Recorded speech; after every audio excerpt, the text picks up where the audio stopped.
하나님 말씀 같이 나누도록 하겠습니다. 신약성경 요한복음 20장 말씀입니다. 요한복음 20장 24절에서 29절까지 말씀입니다. 요한복음 20장 24절에서 29절까지 말씀 한 절씩 교독하고 마지막 절은 함께 읽도록 하겠습니다. 12제자 중에 하나로서 디두모라 불리는 도마는 예수께서 오셨을 때에 함께 있지 아니한지라. 다른 제자들이 그에게 이르되 우리가 주를 보았노라 하니 도마가 이르되 내가 그의 손에 못자국을 보며 내 손가락을 그 못자국에 넣으며 내 손을 그 옆구리에 넣어 보지 않고는 믿지 아니하겠노라 하니라. 여드레를 지나서 제자들이 다시 집 안에 있을 때에 도마도 함께 있고 문들이 닫혔는데 예수께서 오사 가운데 서서 이르시되 너희에게 평강이 있을지어다 하시고 도마에게 이르시되 내 손가락을 이리 내밀어 내 손을 보고 내 손을 내밀어 내 옆구리에 넣어보라. 그리하여 믿음 없는 자가 되지 말고 믿는 자가 되라. 도마가 대답하여 이르되 나의 주님이시오 나의 하나님이시니이다. 예수께서 이르시되 너는 나를 본고로 믿느냐? 보지 못하고 믿는 자들은 복되도다 하시니라. 아멘. 영국의 저널리스트인 프랭크 모리슨이라는 사람이 있습니다. 그는 평소 기독교에 대하여 심한 반감을 갖고 있었습니다. 특별히 예수님의 마지막 행적과 죽음에 대해서는 성경이 지나칠 정도로 과장하여 기록하고 있다라는 주장을 하곤 했습니다. 그는 자신이 직접 진리를 파헤쳐서 기독교에서 말하는 부활이 모두 허구라는 것을 증명해 보이겠다라고 말합니다. 부활에 대한 방대한 자료를 조사하기 시작했습니다. 심지어 3년 동안을 이스라엘에서 머물면서 현지를 자세하게 취재하기도 했습니다. 이처럼 철저한 연구와 조사의 결과를 그는 한 권의 책으로 묶어서 세상에 펴냅니다.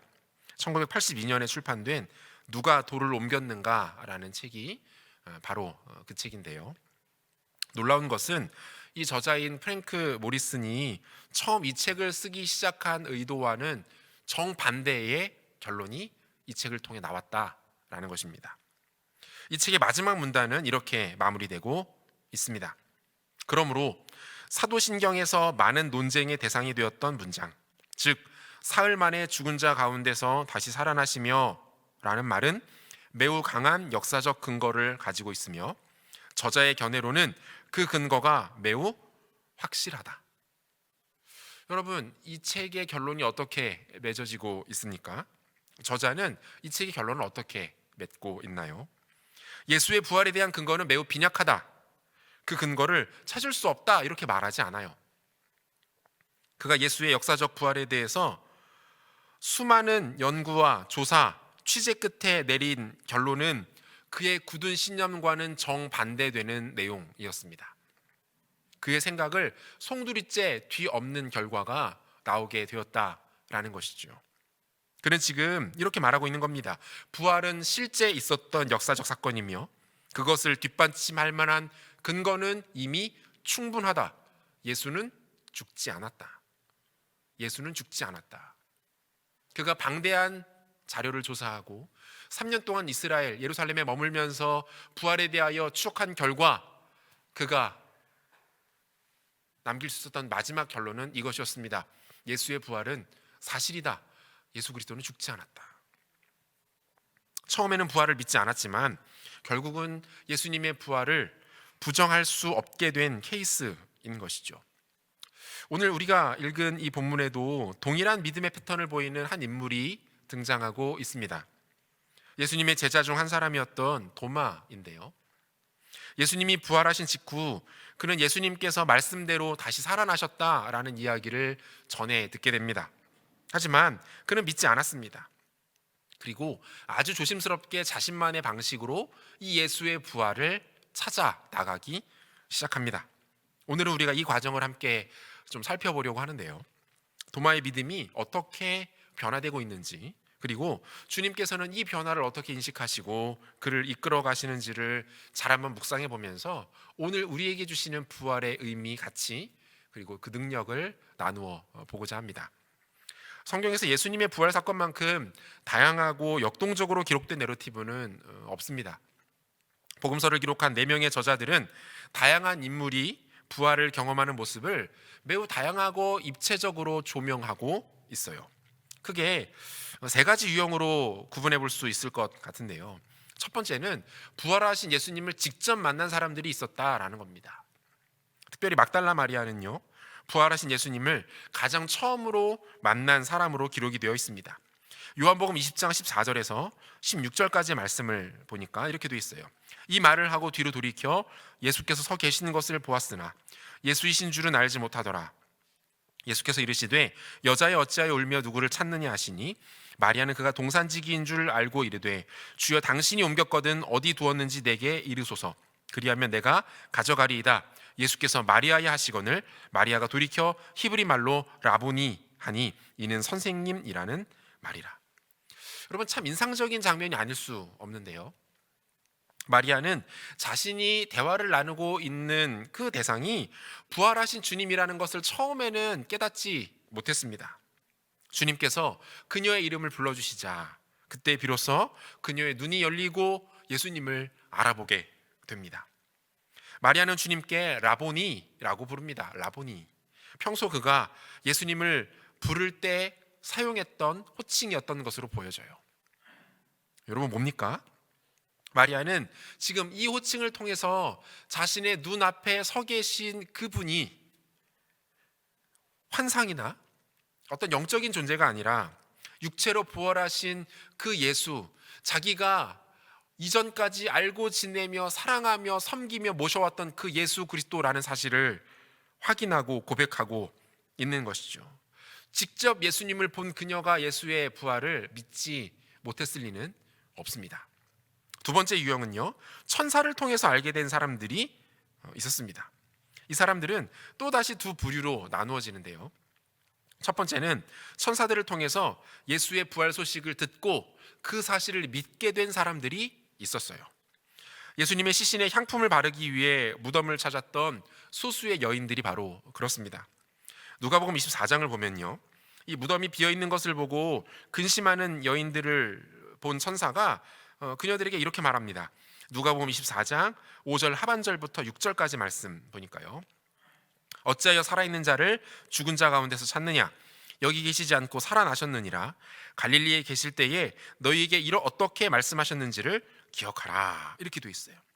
그리고 이 이야기를 들은 여인들은 그 즉시로 나아가 예수의 부활을 이곳 저곳에 알리기 시작합니다. 반면 천사들을 통해서 예수의 부활을 목격하고도 결국 끝까지 이 사실을 믿지 못한 사람들이 있었습니다. 마태복음 28장 2절에서 4절까지 말씀. 큰 지진이 나며 주의 천사가 하늘로부터 내려와 돌을 굴려내고 그 위에 앉았는데 그 형상이 번개 같고 그 옷은 눈같이 희거늘 지키던 자들이 그를 무서워하여 떨며 죽은 사람과 같이 되었더라. 이렇게 돼 있어요. 예수님의 무덤을 지키던 경비병들이 있었습니다. 그리고 이 경비병들로부터 예수께서 부활하셨다라는 사실을 전해 들었던 유대의 종교 지도자들이 있었어요. 사실상 이들은 그 누구보다 빨리 예수께서 부활하셨다라는 사실을 알게 된 사람들이었습니다. 하지만 이후에 나타나는 이들의 선택과 반응은 매우 안타깝습니다. 계속해서 마태복음 18장 11절에서 15절까지의 말씀을 보실까요? 제가 한번 읽어보겠습니다. 여자들이 갈 때 경비병 중 몇이 성에 들어가 모든 된 일을 대제사장들에게 알리니 그들이 장로들과 함께 모여 의논하고 군인들에게 돈을 많이 주며 이르되 너희는 말하기를 그의 제자들이 밤에 와서 우리가 잘 때에 그를 도둑질하여 갔다 하라. 만일 이 말이 총독에게 들리면 우리가 권하여 너희로 근심하지 않게 하리라 하니 군인들이 돈을 받고 가르친 대로 하였으니 이 말이 오늘날까지 유대인 가운데 두루 퍼지니라. 여러분, 어떻습니까? 이들은 너무나도 명징했던 이 예수의 부활을 믿는 대신에 그것을 왜곡시키고 맙니다. 그것도 모자라서 부활의 사실을 은폐하려고 했습니다. 예수의 부활을 부정한 첫 번째 사람들이 되었고요, 예수의 부활이 진리가 아니라는 거짓을 만들어낸 사람들로 역사에 기록되고 말았습니다. 마지막 케이스는요, 추로를 통해서 예수님이 부활하셨음을 믿게 된 사람들이 있었습니다. 예수님의 수제자 그룹에 속해 있었던 베드로와 요한이 바로 그랬는데요.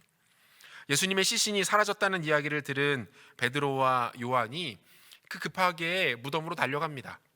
이 장면이 요한복음 20장 5절에서 8절까지의 기록이 되어 있는데요. 중요한 말씀이니까요. 우리가 좀 같이 한번 읽어봤으면 좋겠습니다. 우리 계신 곳에서 한 목소리로 한번 같이 읽어보죠. 구부려 세마포 놓인 것을 보았으나 들어가지는 아니하였더니 시몬 베드로는 따라와서 무덤에 들어가 보니 세마포가 놓였고 또 머리를 쌌던 수건은 세마포와 함께 놓이지 않고 딴 곳에 쌌던 대로 놓여 있더라. 그때야 무덤에 먼저 갔던 그 다른 제자도 들어가 보고 믿더라. 아멘. 먼저 요한이 빈 무덤을 찾아가서 밖에서 무덤을 살펴봤습니다. 그 다음으로 베드로가 직접 뒤따라 들어가서 확인을 하죠. 여러분, 여기에서는요, 이 두 사람의 행동 묘사에 사용된 이 보다라는 동사가 참 중요한데요. 우리말 번역에는 이 보다라는 똑같은 단어가 3차례 반복돼서 사용되고 있습니다. 하지만 원어 성경을 보면 이 3번의 보다라는 동사가 각각 다른 동사가 사용되고 있다라는 거예요. 가장 먼저 5절에 등장하는 이 보아스나라는 이 말은요, 헬라어로 블레포라는 단어인데요. 이 요한의 행동을 묘사할 때 이 블레포라는 동사가 사용됩니다. 이 단어는 어떤 대상을 그저 막연하게 쳐다보는 행위를 뜻합니다. 길을 가다가 경치를 보거나 먼 산을 쳐다볼 때 막연하게 쳐다본다라는 단어가 이 블레포라는 동사고요. 그러니까 뭡니까? 큰 의미를 두지 않고 그저 쳐다봤다. 그러니까 요한은 빈 무덤 앞에 갔지만 어떤 의미나 어떤 해석을 갖지 않고 그저 큰 빈 무덤을 보았다, 쳐다보았다라는 뜻입니다. 반면에 베드로는 조금 달랐던 것 같아요. 이 열정이 좀 남다른 분 아닙니까? 6절에서 베드로의 행동을 묘사하는 단어는 테오레오라는 헬라어 동사예요. 테오레오. 이 영어 단어 theory의 어원이 되는 단어이기도 한데요. 단서를 찾아서 유심히 살피다, 이론을 발견하려는 듯이 주목하다라는 뜻을 갖고 있는 동사예요. 뭡니까? 요한과는 다르게 베드로는 무언가를 발견하려고 유심히 그 안을 들여보았습니다. 그리고 뭔가를 찾았던 것 같아요. 그리고 베드로는 자신이 발견하여 찾게 된 그것이 심상치 않다라는 것을 깨달았던 것 같습니다. 여러분, 베드로가 보았던 것은 무엇입니까? 그는 예수님의 시신을 감쌌던 세마포와 머리를 둘렀던 수건을 보았습니다. 아주 유심히 그것을 지켜보았어요.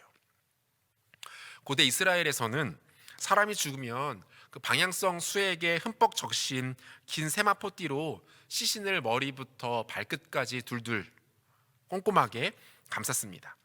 그 시신이 썩는 냄새를 최대한 상쇄시키고 부패가 다 진행된 시신의 유골을 잘 보존하기 위함이었어요. 그런데 지금 이 세마포의 모습은 베드로를 깜짝 놀라게 하기에 충분한 모습으로 놓여져 있었다라는 거죠. 그 찰스 스윈돌 목사님은 그의 책 예수 가장 위대한 생애에서 이 장면을 이렇게 묘사하고 있습니다. 한번 들어보시죠. 수위가 마치 예수님이 풀어 선반에 가지런히 두시기라도 한 것처럼 그렇게 개어져 있지 않다는 암시가 강하다.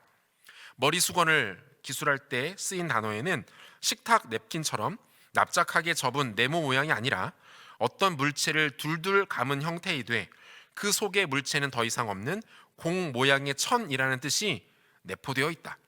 수위는 시신이 누웠던 자리에 있고 머리 수건은 겨드랑이에서 목까지의 거리만큼 수위와 떨어져 머리 위치에 있었다.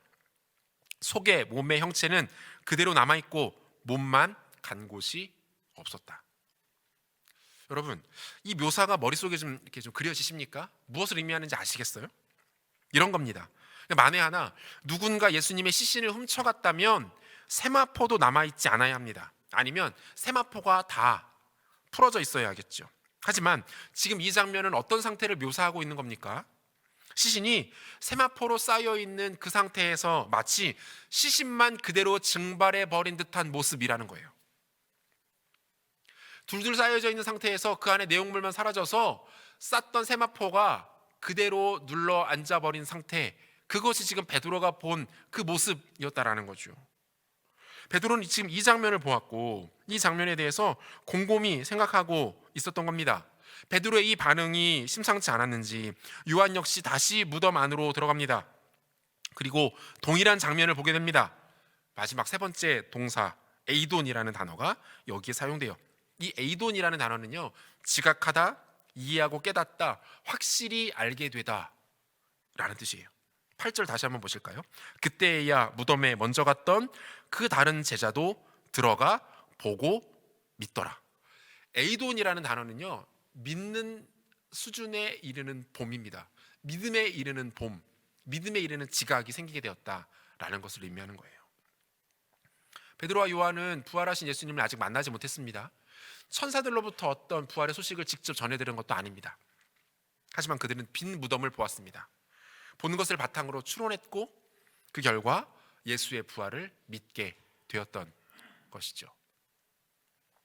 주님은 각각 다양한 상황에 처한 사람들에게 차별화된 방식으로 당신의 부활을 알리십니다. 그리고 그들로 하여금 그 사실을 깨닫도록 하셨어요. 물론 그 중에는 예수님의 부활을 확신할 수 있는 충분한 기회를 만났음에도 불구하고 끝까지 깨닫지 못한 사람들도 있었습니다. 마음이 완악하여서 진리를 애써 부인하려 했던 사람들도 있었습니다. 하지만 깨닫지 못한다 해도, 부정하고 인정하지 않는다 해도 진리는 달라지지 않습니다. 예수 그리스도께서 부활하신 겁니다. 진실로 그분은 부활하셨습니다. 이것이 사실이고 팩트이고 이것이 역사입니다. 예수는 부활하셨습니다. 그분은 다시 사셨고 지금까지 살아 계십니다. 사랑하는 여러분, 오늘을 살아가는 우리들도 마찬가지 아닙니까? 부활의 역사적 사실을 여러분들은 믿고 계십니까? 예수께서 살아계시다라는 그 사실을 여러분 나의 것으로 삼고 여기며 살아가고 계십니까?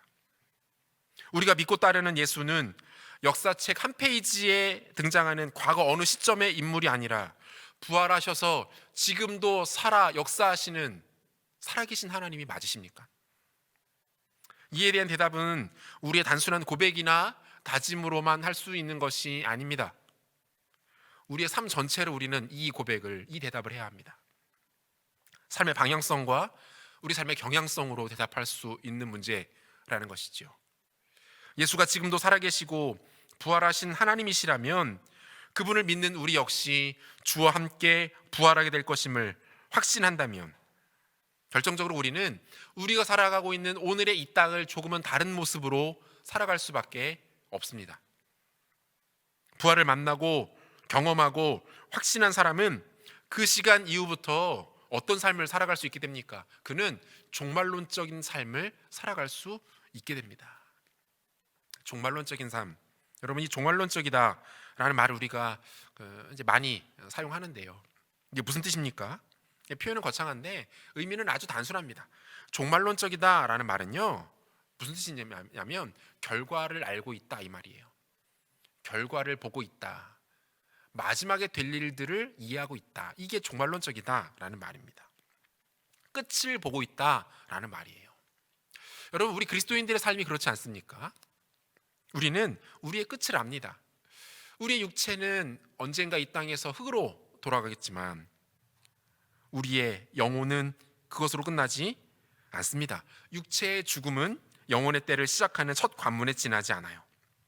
그리스도의 공로로 인해 우리는 영원한 하나님의 나라에 들어가는 특권을 누리게 되었습니다. 우리는 이 사실을 너무나도 잘 알고 있습니다. 마지막 때에 우리 가운데 일어나게 될 일들에 대해서 우리는 알고 있어요. 믿고 있습니다. 여러분, 이것이 종말론적인 삶이에요. 그러므로 이 종말론적인 삶을 살아가는 사람은요, 이 땅을 조금은 다른 태도, 다른 이해, 다른 방식으로 살아갈 수 있게 됩니다. 예를 하나 들어볼까요? 최근에는 제가 한동안 못 갔는데요. 제가 한동안 예전에는 그 야구장, 직관이라고 하죠. 청년들하고 한 해에 몇 번씩은 꼭 야구장에 가서 경기를 직관하곤 했습니다. 올해는 한번 가시면 좋겠어요. 이제 언젠가 한 번은 제가 응원하던 팀이 7회까지는 아주 패색이 짙었어요. 그런데 그 경기를 8회에 가서 동점을 만들어내더니 9회 말에 가서 역전해서 결국은 승리한 경기를 직관한 적이 있었어요. 얼마나 신나고 재밌었겠습니까? 역전승이 또 짜릿한 그 묘미가 있잖아요. 경기를 마치고 집에 돌아와서 그날 밤 늦게 하는 그 스포츠 프로그램을 보게 되었습니다. 그날 있었던 모든 경기를 이렇게 리뷰도 해주고 이렇게 해설도 해주고 하는 그 프로그램들이 있거든요. 이제 집에 돌아와서 다 씻고 나서 이제 여유 있게 그 프로그램을 이제 보는 거죠. 여러분, 제가 그 프로그램을 통해서 그날의 경기를 다시 볼 때 제 안에 어떤 생각이 들었을까요? 제 마음이 어땠겠습니까? 6회, 7회까지 하이라이트 방송문을 보면서 제가 막 가슴을 졸이면서 안타까워했겠습니까? 아, 오늘은 졌구나, 오늘 투수가 다 말아먹었구나, 이런 원망과 한탄을 하면서 안타까운 마음으로 마음을 졸이면서 그 방송을 시청했을까요? 그렇지 않죠. 그렇지 않습니다. 오히려 이렇게 생각하지 않았을까요? 아, 저 때까지만 해도 진짜 오늘 경기 지는 줄 알았는데, 아, 저 점수차를 뒤집는 거는 진짜 어려운 일이라고 생각했는데, 못 이길 줄 알았는데, 저 선수가 그때 실책하면서 경기 끝나버린 줄 알았는데, 아, 다시 보니까 정말 재미있다. 여러분, 제가 이렇게 그 프로그램을 시청하지 않았겠습니까? 그러면서 아주 여유롭고 편안한 마음으로 그 경기 하이라이트를 보지 않았을까요? 여러분, 종말론적인 삶을 살아간다라는 거는 바로 이런 거예요. 이미 그것을 알고 살아가는 겁니다. 이미 결과를 알아요. 승리했다는 사실은 절대로 바뀌지 않습니다. 이미 그것은 실제의 역사적 사건으로 끝이 나버린 일입니다. 다시 결과가 바뀌는 일들은 생기지 않아요. 그러므로 부활을 믿고 살아가는 사람들은 어떻습니까? 결과에 대해 두려워하지 않습니다. 앞으로 벌어지게 될 일들에 대하여 염려하지 않습니다. 그것 때문에 전전긍긍하지 않습니다. 왜요? 결과가 정해졌거든요. 무엇을 통해서? 예수 그리스도의 부활을 통해서. 그것을 보고, 그것을 믿고, 그 일이 오늘 나에게 이미 이뤄진 일임을 확신하며 살아가는 삶, 여러분, 그게 바로 종말론적인 삶이에요.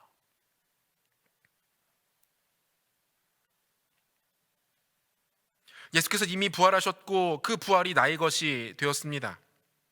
그분이 죄와 사망의 권세에 대하여, 원수 마귀에 대하여 결코 뒤집어질 수 없는 완벽한 승리를 이미 거두셨습니다. 그리고 그분의 승리가 이미 나의 승리가 된 것이죠. 승패가 뒤바뀌는 일 따위는 절대로 생기지 않습니다. 여러분, 이 사실을 믿고 있는 사람이 왜 무엇을 어떻게 염려하고 두려워하고 불안해하며 살아갈 수 있다는 말입니까? 사랑하는 여러분, 예수의 부활을 믿고 살아간다는 것은 바로 이런 겁니다. 부활을 믿고 부활을 경험한 사람들은요, 종말론적인 삶을 살 수 있습니다. 지울 수 없는 승리의 흔적과 영광을 갖고 살아갑니다. 이 땅이 아닌 영원한 가치를 바라보며 추구하며 살아갈 수 있게 되는 것이죠. 사랑하는 여러분, 불안하십니까? 근심과 걱정과 염려가 우리를 내리누르고 있습니까? 여러 가지 다양한 생각들과 불안한 마음들과 부정적인 정서가 우리를 감싸고 있습니까? 여러분, 그렇다면 지금이 바로 예수 그리스도의 부활을 기억할 때입니다. 그분이 승리하셨고 그분이 이기셨기에 우리의 결과가 달라지지 않습니다. 이미 우리 가운데 이루어진 승리가 뒤바뀌는 일 따위는 일어나지 않습니다. 부활을 통해 종말론적 삶을 살아가십시오. 부활을 통해 승리하신 예수를 바라보십시오. 그럴 때에 우리는 담대하게 우리에게 주어진 삶을 믿음으로 살아갈 수 있게 될 것입니다. 부활을 통해 종말론적 삶을 살아가는 여러분들 되시기를 소원합니다. 여러분, 도마의 경우는 앞에 소개해드렸던 이 세 가지의 케이스와는 조금 달랐습니다. 도마는 예수님께서 부활하셨다는 이야기를 믿을 수가 없었어요. 그도 그럴 것이 너무나도 분명했거든요. 불을 보듯 뻔한 일들이었거든요. 예수의 시신이 십자가에서 끌어내려지고 그 약품에 흠뻑 젖은 세마포가 그의 시신에 감깁니다. 그나마 위안이 되었던 것은 예수의 시신이 그를 따르던 한 부자가 준비해 놓은 화려한 무덤에 안치되었다는 것뿐이었습니다. 그리고 거기까지였어요. 이것이 도마가 알고 있는 전부였습니다. 그 이후로는 아무 일도 일어나지 않았고 아무 일도 일어날 수 없었죠. 그것은 지극히 상식적인 일이었어요. 따라서 우리 중 그 누구도 도마를 비난하거나 도마를 탓할 수는 없습니다. 도마를 가리켜서 의심 많은 제자라고 함부로 비난할 수 없습니다. 왜 그렇습니까? 우리 역시 도마가 보였던 반응, 그 밖을 벗어날 수가 없기 때문이죠. 예수님에게서 더 이상 아무 일도 일어날 수 없음을 확인한 그는 예루살렘을 떠나 자신의 고향으로 돌아갑니다. 그렇게 약 일주일 정도의 시간이 흐릅니다. 이상한 소문이 돌기 시작하는 것은 그 즈음이었어요. 예수가 다시 살아났다. 예수가 다시 살아나셨다. 물론 예수님께서 생전에 비슷한 뉘앙스의 말씀을 몹시 심각한 표정으로 몇 차례 하신 적이 있긴 했습니다. 하지만 그때에도 지금도 그 일은 불가능한 일이었어요. 예수님처럼 신적인 능력을 갖고 있는 존재가 또 있어서 그가 예수님을 다시 살려내기라도 했다는 말인가? 도마는 몹시 혼란에 빠지기 시작했습니다. 어떻게든 사실을 확인해야만 했습니다. 아니, 자신이 듣고 있고 들려오는 이 소문이 거짓이라는 것을 그는 밝혀내야만 했습니다. 그는 한 걸음에 예루살렘으로 돌아갑니다. 이미 예수의 부활을 목격한 것으로 보이는 다른 제자들 사이에 둘러싸입니다. 그들은 저마다 자신의 감정과 표현을 섞어서 예수가 말씀하신 대로 부활했다라고 도마에게 외치기 시작합니다. 하지만 이 상황에서 도마가 보일 수 있는 반응은 단 하나뿐이었어요. 본문 25절의 반응인데요. 다른 제자들이 그에게 이르되 우리가 주를 보았노라 하니 도마가 이르되 내가 그의 손에 못자국을 보며 내 손가락을 그 못자국에 넣으며 내 손을 그 옆구리에 넣어보지 않고는 믿지 아니하겠노라 하니라. 여러분, 이 고백이 도마가 할 수 있는 최선의 최고의 고백이었어요. 그리고 가장 적절한 고백이어 보이기도 합니다. 믿을 수가 없었던 거죠. 아무리 많은 제자들이 자신에게 찾아와서 예수가 부활하셨다라고 얘기를 해도 그런 일들은 그렇게 쉽게 일어나는 일들이 아닙니다. 내가 직접 그 손에 못자국을 보고 내 손을 넣어보고 옆구리를 확인하지 않으면 난 믿을 수 없다. 도마는 이렇게 반응합니다. 내가 직접 경험해보지 않고서는 절대 믿을 수 없다. 여러분, 이거는 우리 모두가 보일 수 있는 수준의 반응이에요. 나의 오감을 통해서 직접 확인하기 전에는 인정할 수 없다라고 말하고 있는 것이죠. 뭡니까? 지금 도마는요, 매우 객관적이고 실제적인 증거를 요구합니다. 오직 그것만을 믿겠다라는 거예요. 그것만을 신뢰하겠다라고 말하고 있는 겁니다. 하지만 도마도 그리고 우리도 놓치고 있는 것이 있습니다. 그것은 무엇입니까? 우리는 우리가 생각하는 것보다 쉽게 더 훨씬 더 실체를 파악하는 데 있어서 취약하다는 거예요. 쉽게 말해서 우리의 경험과 체험은 진리를 이해하는 데 있어서 생각보다 별 도움이 되지 못한다라는 겁니다. 우리는 이 사실을 종종 잊고 살아가요. 최근에 재미있게 읽고 있는 책 중에 미국의 저널리스트 말콤 글래드웨일이 쓴 타인의 해석이라는 책이 있습니다. 이 책이 던지는 화두는 바로 이겁니다. 왜 우리는 모르는 사람과 상황을 안다고 착각해서 큰 비극에 빠질까? 흥미로운 주제 아닙니까? 왜 우리는 모르는 사람과 상황을 다 안다고 착각해서 어려움에 빠지게 되는가? 이거를 매우 체계적으로 이 책은 이야기하고 있어요. 저자는 이 사실을 다양한 케이스를 통해서 소개합니다. 한 경찰관이 저지른 치명적인 실수, 국가의 핵심 정보기관이 상대국 스파이에게 농락당한 일, 천재 사기꾼에 얽힌 이야기 등 저자가 말하고자 하는 핵심은 이겁니다. 당신은 이미 충분히 알고 있다고 생각하는 것에 속고 있다. 그러므로 당신의 무지 영역을 인정하라. 그리고 겸손하라. 제가 아직까지 책을 다 읽은 건 아니어서 섣부른 결론일 수도 있겠지만 저에게는 그 도전이 많이 됐던 내용이에요. 여러분, 실제로 우리가 그렇잖아요. 우리는 우리 자신이 상당히 합리적이고 이성적이며 지극히 상식적인 사람이라고 생각하며 살아갑니다. 스스로를 가리켜서 나는 비합리적이다, 몰상식하다, 나는 이성적이지 않다, 이렇게 스스로를 평가하는 사람 본 적이 별로 없는 것 같아요. 주변에 있다면 어떻게 됩니까? 우리가 잘 보살펴줘야 되겠죠. 잘 보살펴줘야 되는 사람들이에요. 여러분, 대부분 그렇지 않습니다. 일부의 상황에서는 그럴 수 있습니다. 하지만 거의 대부분의 경우 우리는 어떻습니까? 그다지 합리적이지도 않고요, 상식적이지도 않습니다. 우리는 우리 스스로가 명확한 증거 또는 경험에 따라서만 생각하고 판단하고 결정한다고 생각합니다. 하지만 이것도 사실이 아닙니다. 우리는 거의 대부분의 경우 주변 환경과 자신의 감정에 휘둘려서 중대한 결정도 아주 어이없는 방식으로 내려버리곤 합니다. 그리고 자신이 이미 내린 결정에 대하여서 뒤늦게 합리화하거나 메이크업하기에 급급할 뿐입니다. 여러분, 무엇을 말합니까?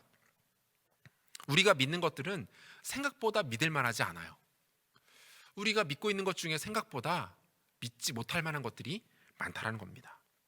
간혹 전도를 하다 보면 이렇게 말하는 분들 만날 때가 있습니다. 나는 나만 믿는다. 나는 경험한 사실만을 믿는다. 나는 내가 겪어본 사실에 대해서만 신뢰할 뿐이다. 이런 분들 만날 때마다 안타까움이 들어요. 왜 그렇습니까? 세상에서 가장 불안한 기반 위에 서 계신 분들이에요. 우리의 이성과 감각, 그로 인한 경험을 통해 알게 되는 것들은 여러분 생각보다 믿을 만하지 못합니다. 인간은 겨우 그 정도밖에 되지 않아요.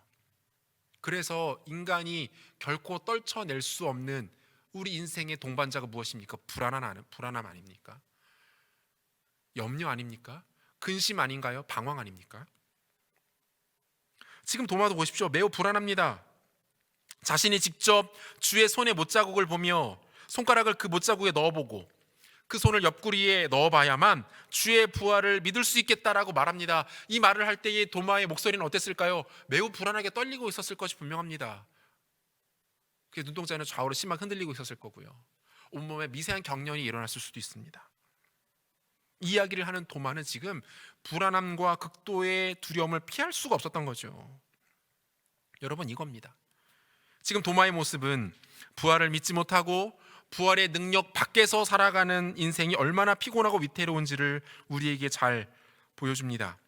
우리 또한 마찬가지입니다. 교회를 다니는 것, 내가 그리스도인이라고 말하는 것, 그것과는 다른 문제예요. 다른 주제입니다. 이슈입니다.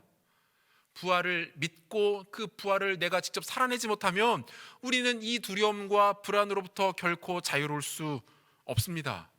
예수의 부활을 붙잡아야 그 인생이 견고해집니다. 예수의 부활이 내 스토리 안으로 들어와야 그 인생이 반석 위에 우뚝 서게 되는 것이죠. 이처럼 불안해하고 있는 도마에게 우리 주님 찾아오십니다. 주님은 다시 한번 제자들에게 평강을 선언하시죠. 본문 26절인데요. 여드레를 지나서 제자들이 다시 집 안에 있을 때에 도마도 함께 있고 문들이 닫혔는데 예수께서 오사 가운데 서서 이르시되 너희에게 평강이 있을지어다 하시고, 예수님의 평강 선언은요 19절에서 처음으로 나타나고요 21절에서 한 번 더, 그리고 오늘 본문에서 또다시 총 3번이나 나타납니다. 예수님은 그 짧은 기간 동안에 제자들을 향하여 3번이나 평강을 선언하세요. 왜 이렇게 계속해서 예수님 평강을 선언하실까요? 여러분, 이유는 한 가지라고 생각해요. 아직 주님의 이 완전한 평강을 맛보지 못한 사람이 있었기 때문이죠. 아직까지 부활의 승리와 영광을 알지 못한 채 자기 자신을 믿으며 불안과 염려에 휩싸여 있는 한 사람이 남아 있었기 때문입니다. 한 사람이 남아 있었어요. 주님은 그 한 명을 위해서 또다시 평강을 선언하고 계시는 것이죠. 그리고 그에게 이렇게 말씀하십니다. 본문 17절인데요 우리가 한 목소리로 같이 읽으면 좋겠습니다. 같이 읽겠습니다. 도마에게 이르시되 내 손가락을 이미 내밀어 내 손을 보고 내 손을 내밀어 내 옆구리에 넣어보라. 그리하여 믿음 없는 자가 되지 말고 믿는 자가 되라. 여러분, 기가 막힌 말씀이에요. 이 부분이 진짜 이 감성 포인트인데요. 여러분, 제가 자주 드리는 말씀이 있잖아요. 여러분, 진리는 어디에 있다? 진리는 디테일에 있다. 디테일이 살아나요. 여러분, 27절 말씀은요 예수님께서 지금 도마를 꾸짖거나 혼내거나 창피를 주시기 위해서 하시는 말씀이 아닙니다. 예수님은 지금 그를 치유해주고 계시는 거예요. 도마야, 너 많이 혼란스러웠지. 뭐가 뭔지 정신이 하나도 없을 거야. 두렵고 무서운 마음이 들 수도 있을 거야. 얼마나 황당하니? 하지만 사실이다. 내가 죽지 않았다. 내가 이미 너에게 말한 것처럼 다시 살아났다. 여기에 내가 있다. 여러분, 이렇게 말씀하고 계시는 거예요. 예수님은 도마가 두려움과 다급한 마음에 사용했던 그 모든 표현 하나하나를 그대로 동일하게 반복해서 사용하십니다. 그 두려움과 떨림으로 내뱉었던 그 표현 하나하나를 그대로 사용하시면서 불안했다면, 염려가 많았다면, 믿지 못했다면 그대로 다 해봐라. 내가 살아있기 때문이다. 지금 이렇게 말씀하고 계시는 거예요. 여러분, 이 정도 되면 의심 맞춤형 위로라고 할 수 있어요. 예수님을 만난 도마는 움직이지 않습니다. 손가락 하나 까딱하지 않습니다. 논쟁하거나 저항하지도 않습니다. 그는 필요한 것을 다 받았습니다. 그래서 이제 그는 예수님을 진정으로 따르는 사람만이 보일 수 있는 위대한 반응을 보입니다. 본문 28절 말씀도 우리가 한 목소리로 읽도록 하겠습니다. 같이 읽겠습니다. 도마가 대답하여 이르되 나의 주님이시요 나의 하나님이시니이다. 도마는 예수님의 제자들 중에서 예수의 부활을 믿지 못하던 마지막 한 명이었습니다. 모두가 부활의 기쁨, 승리, 다시 사신 예수님과 함께하는 즐거움을 만끽하며 누리고 있을 때 마지막 한 명 도마는 이 사실을 믿지 못하고 있었어요. 그래서 그는 불안했고요, 두려웠습니다. 혼란스러웠습니다. 자신의 마음을 다잡지 못하고 있었어요. 주님은 그런 도마를 책망하거나 꾸짖지 않으십니다. 낙오자로 여기거나 너 안 되겠다, 제자로서의 자격 없다, 너 오늘부로 제자 박탈, 이렇게 말씀하시지 않으십니다. 주님은 직접 그를 찾아가십니다. 또다시 평강을 선언하십니다. 그가 품었던 모든 의심을 해소시켜 주십니다. 아직 부활을 믿지 못했던 그 한 명을 주님은 포기하지 않으셨던 것이죠. 사랑하는 여러분, 혹시 여러분이 그 한 명은 아닙니까? 그 한 사람이 바로 여러분 아닙니까? 예수님이 이미 부활하셨고 지금도 살아서 하나님 보좌 우편에 앉아서 온 피조 세계를 다스리며 통치하시는데 여러분만 이 사실을 믿지 못하고 알지 못하기에 그래서 누리고 있지 못한 채 불안과 두려움에 휩싸여 계시지는 않습니까? 부활의 능력을 경험한 종말론적 삶을 살지 못하고 여전히 근심과 걱정과 염려에 찌들어서 전혀 제자답지 못한 모습으로 오늘을 살아가고 있지는 않습니까? 그렇다면 여러분이 이 남은 한 사람입니다. 그리고 여러분을 위해서 우리 주님께서 다시 여러분을 찾아가십니다. 그리고 이 시간 부활하신 우리 주님께서 여러분에게 손에 못자국을 보이시고 옆구리에 창자국을 보여주십니다. 그리고 이렇게 말씀하시는 거예요. 믿음 없는 자가 되지 말고 믿는 자가 되라. 예수의 부활을 믿어라. 예수의 부활이 역사적 사건임을 믿으라. 그대로 살라. 주님께서 여러분을 위해서 이 말씀을 주십니다. 사랑하는 여러분, 우리 예수님 부활하셨습니다. 진실로 진실로 그분은 부활하셨습니다. 이 역사적 사실을 믿으십시오. 그리고 누리십시오. 이 능력에 근거한 종말론적 삶을 살아가십시오.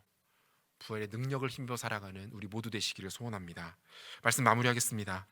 나의 주님이시오 나의 하나님이십니다 라는 이 도마가 남긴 단순하고도 강력한 신앙 고백은 그의 남은 삶 전체를 이끌며 규정짓기에 충분했습니다. 전해지는 이야기에 따르면요, 도마는 인도 남부 지역에까지 찾아가서 부활하신 예수 그리스도를 전했다라고 알려지는데요, 오늘날 인도는 힌두교의 나라로 우리 가운데 잘 알려져 있습니다. 그럼에도 불구하고 전체 인구의 약 3%인 3,900만 명의 기독교인들이 있다라고 해요.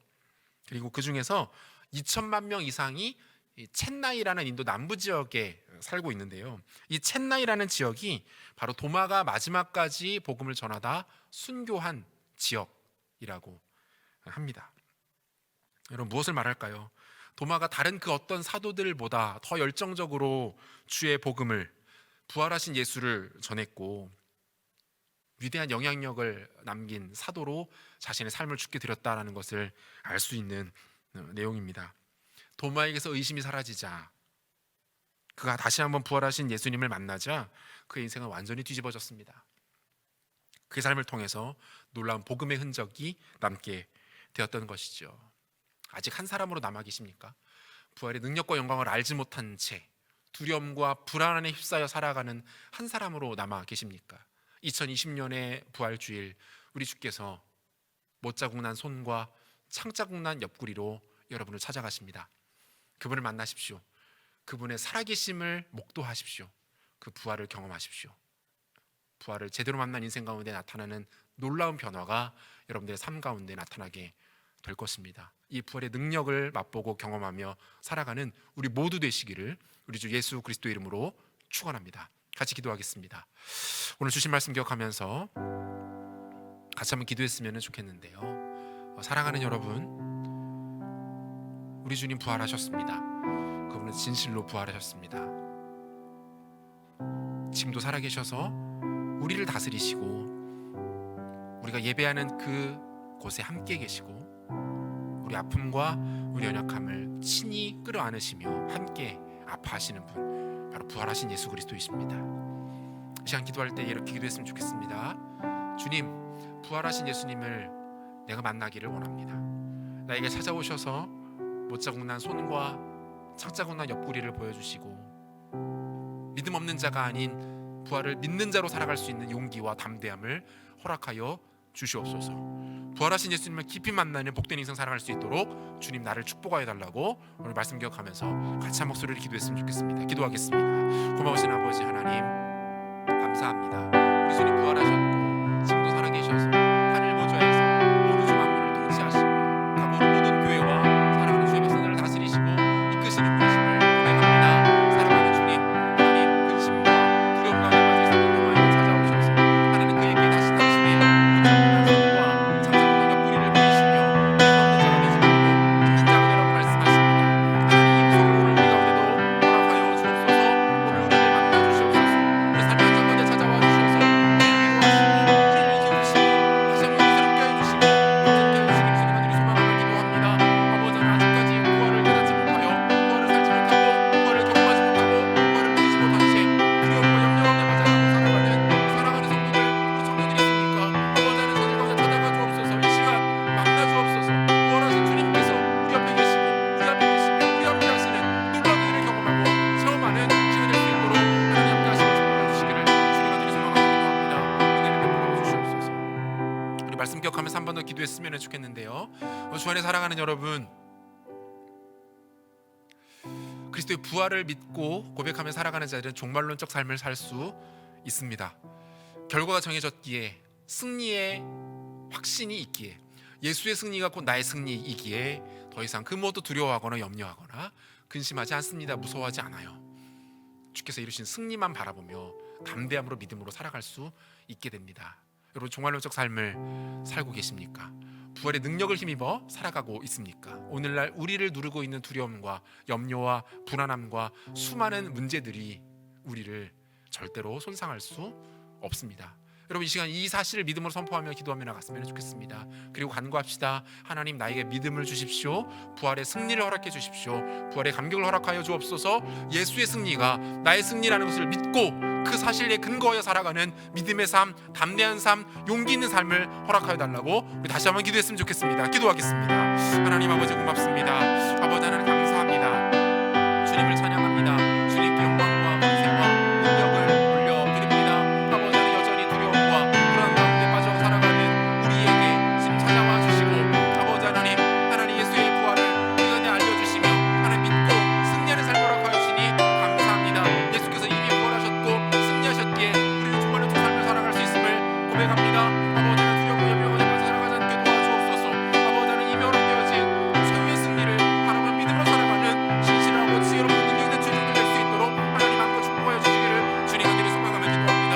수많은 어려움과 위기와 근심과 걱정과 혼돈이 우리 가운데 있다 할지라도 하나님 넘어지지 않게 도와주시고 쓰러지지 않게 도와주시고 그 가운데 눌리지 않도록 도와주시고 부활하신 주님 바라보며 예수의 승리, 예수의 생명 바라보며 그 뒤로 따라가는 자 될 수 있도록 하나님 함께 하시고 축복하여 주시고 우리 주님 역사하여 주옵소서. 하나님 내려 베풀어 주시옵소서. 부활하여 승리하신 주님을 찬양합니다. 문어문을 깨뜨리시고 모든 사망 권세를 이기신 주께서 오늘 다시 한번 우리 가운데 찾아오셔서 두려움과 염려 가운데 빠져 있는 우리에게 믿고 의심하지 말라, 내가 살아있으니 나와 함께하자 말씀하여 주시니 참으로 감사함을 드립니다. 사랑하는 주님, 우리는 도마와 같이 어리석은 모습으로 반응할 때가 참 많이 있습니다. 내가 알고 있는 것, 내가 확신하는 것이 마치 전부인 것처럼 그 외의 것은 믿지 못한 채 어리석은 모습으로 살아가는 우리들의 모습을 긍휼히 여겨주시고 다시 한번 목자국난 손, 창자국난 옆구리로 하나님 우리 가운데 찾아오셔서 도마처럼 여전히 남겨져 있는 우리에게 당신의 부활과 승리와 영광을 깨닫게 하여 주시옵소서. 그리하여 믿음 없이 살아가는 것 아니라 예수 그리스도의 부활과 승리를 믿는 믿음으로 살아갈 수 있도록 축복하여 주시고, 이미 허락되어진 이 승리와 영광을 온 삶과 인격과 인생 전체를 통해 누리는 지혜로운 주의 백성들 될 수 있도록 하나님 은혜 베풀어 주시고 축복하여 주시옵소서. 사랑하는 청년들, 각자의 처소에서 예배할 때마다 하늘문 여시고 주의 임재와 영광으로 함께하여 주시고 기름 부어 주셔서 성령 충만함의 감격이 예배의 모든 처소 가운데 넘쳐날 수 있도록 주님 은혜를 베풀어 주시옵소서. 건강의 복을 더하여 주옵소서. 좋은 기회들이 허락되게 도와주옵소서. 지혜와 명철을 부어 주시옵소서. 좋은 만남들과 좋은 기회들이 허락되어져서 하나님께서 허락하신 사명 따라가며 부족함이 없도록 주님 축복하여 주시고 은혜를 베풀어 주시옵소서. 하나님 귀한 믿음의 배우자들을 만나게 도와주시고 허락하신 복된 가정을 이루는 은혜 또한 저들 가운데 허락하여 주시옵소서. 정성껏 구별하여 드린 예물들이 있습니다. 아버지 하나님, 우리의 마음을 담아드리오니 하나님 기쁘게 받아주시고